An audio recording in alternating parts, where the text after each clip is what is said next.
Sebuah gudang penampungan barang bekas dilalap si jago merah di Jalan Tempua, Medan, Sumatera Utara. Banyaknya barang yang mudah terbakar membuat api melalap habis seluruh isi gudang. Bahkan beberapa kali terdengar ledakan. 2 unit mobil yang berada di lokasi juga turut terbakar. 5 unit mobil pemadam kebakaran dikerahkan ke lokasi. Api padam 1 jam kemudian. Belum diketahui penyebab kebakaran ini. Penyelidikan hanya tempatnya waktu kita nyampe di sini api sudah cukup besar. Dan menurut tadi yang punya lahan, yang punya butut ini, di samping mobil pick-up-nya itu sudah ada api awalnya. Tidak ada korban jiwa dalam peristiwa kebakaran ini, namun kerugian material diperkirakan mencapai ratusan juta rupiah. Dari Medan, Sumatera Utara, Ahmad Ridwan Nasution, iNews melaporkan.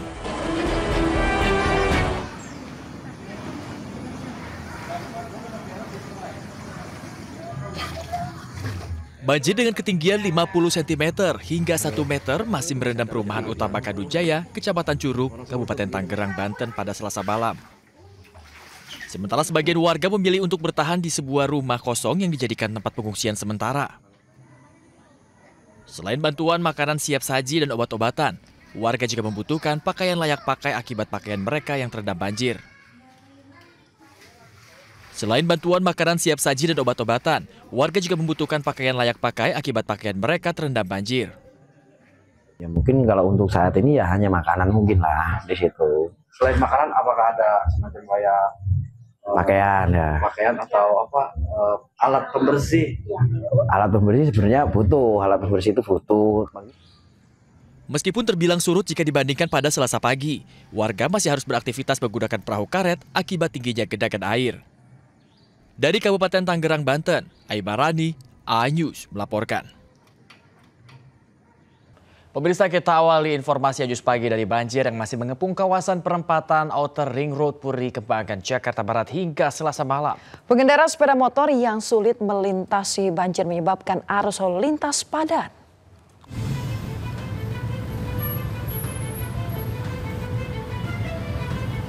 Kepadatan arus lalu lintas terjadi di perempatan Outer Ring Road Puri Kembangan, Jakarta Barat. Pemotor yang akan menuju Karangtengah dan Meruya belum bisa melintas karena banjir masih mengepung jalan penghubung masyarakat yang hendak ke wilayah Ciledug, Tangerang. Sejumlah pemotor terpaksa menuntun kendaraannya menerobos banjir lebih dari setengah meter. Pengendara lainnya memilih kendaraannya diangkut gerobak.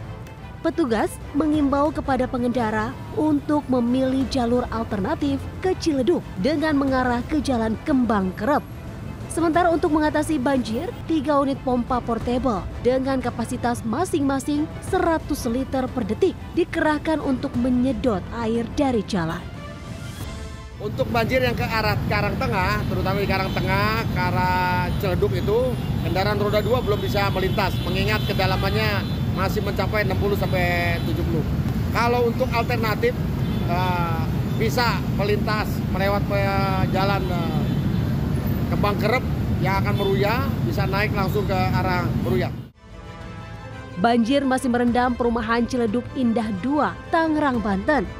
Ketinggian air berkisar 20 hingga 60 cm. Proses pendistribusian logistik masih terus dilakukan oleh petugas untuk warga yang memilih tinggal di lantai 2 rumahnya. Banjir terjadi akibat meluapnya Kali Angke yang dipicu curah hujan dengan intensitas tinggi beberapa hari terakhir. Ratusan jiwa terdampak banjir dievakuasi dengan menggunakan perahu karet. Korban banjir kemudian disebar di 3 posko pengungsian. Tim Liputan iNews melaporkan. Pemirsa, pemerintah Jakarta dalam waktu dekat segera menerapkan normalisasi Sungai Ciliwung di wilayah yang kerap dilanda banjir. Dari 14 lokasi yang direncanakan, 4 diantaranya dilaksanakan tahun ini diawali dengan pembebasan lahan. Pemirsa, keputusan ini diambil karena pemukimannya sudah tidak layak huni. 2 titik pertama ini yaitu di Rawajati dan juga Cililitan. Untuk Cililitan, pembebasan lahan mulai dilakukan pada bulan depan. Kemudian ada wilayah Pengadegan pemirsa, sama seperti Cililitan, pembebasan lahan di Pengadegan juga dilakukan mulai bulan depan. Kemudian terakhir ini ada di daerah Cawang, pemirsa, Jakarta Timur, yang mana normalisasi ini dilakukan karena wilayah ini kerap dilanda banjir. Selain itu, normalisasi sungai akan menambah kapasitas Sungai Ciliwung untuk menampung debit air terutama di musim hujan.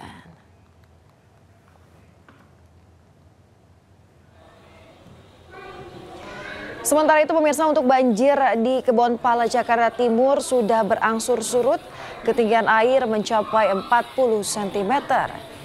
Sekitar 135 kepala keluarga dari 5 RT dan juga 2 RW terdampak banjir akibat luapan Sungai Ciliwung dan juga hujan dengan intensitas tinggi.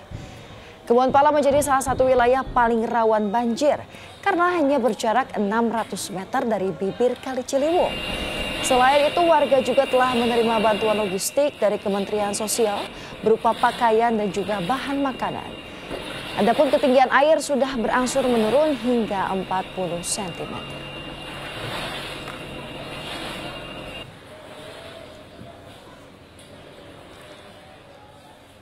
Wakil Gubernur Jakarta Rano Karno mendatangi lokasi jebolnya tanggul di aliran kali PHB Pulau Jati Padang, Pasar Minggu, Jakarta Selatan.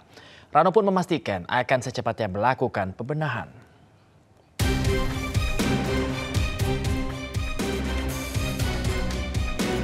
Pasca ambruknya tanggul aliran kali PHB Pulau di Jati Padang, Jakarta Selatan, Wakil Gubernur Jakarta langsung mendatangi lokasi dan berkoordinasi dengan warga setempat. Tanggul yang juga tembok sebuah musola tersebut jebol pada Senin kemarin hingga air dari aliran kali meluber dan merendam permukiman warga. Saat berada di lokasi, Rano Karno yang akrab disapa Bang Dul berjanji akan segera melakukan pembenahan. Rano juga menyebut banjir kali ini disebabkan 3 hal, yaitu banjir rob, hujan lokal, dan hujan di hulu sungai.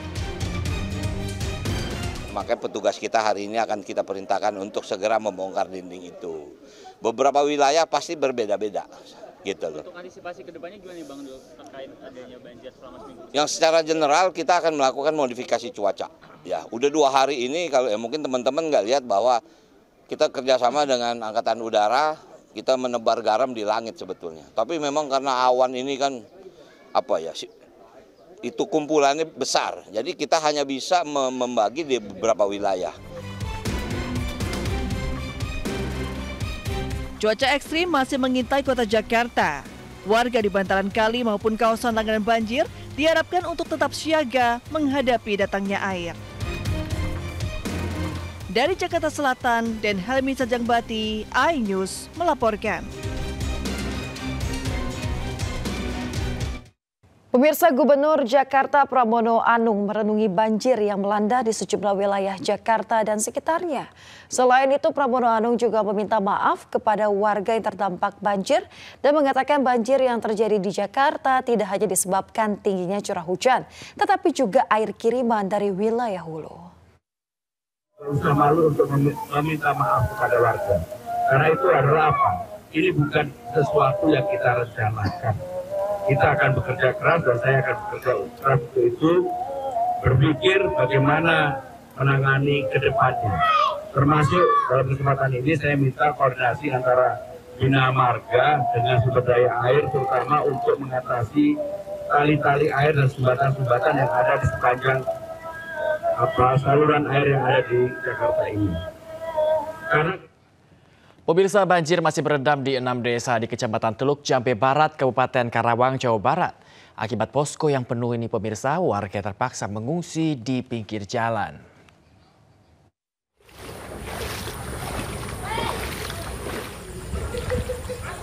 Banjir masih menggenangi 6 desa di Kecamatan Teluk Jambe Barat, Kabupaten Karawang, Jawa Barat.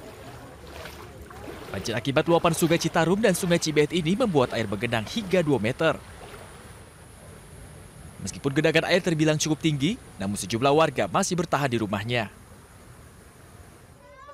Sebagian lainnya harus mengungsi di pinggir jalan akibat penuhnya posko.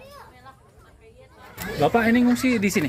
Iya. Di jalan nih berarti? Iya. Oh, nggak ada tempat lain emang? Nggak ada. Hah? Nggak ada?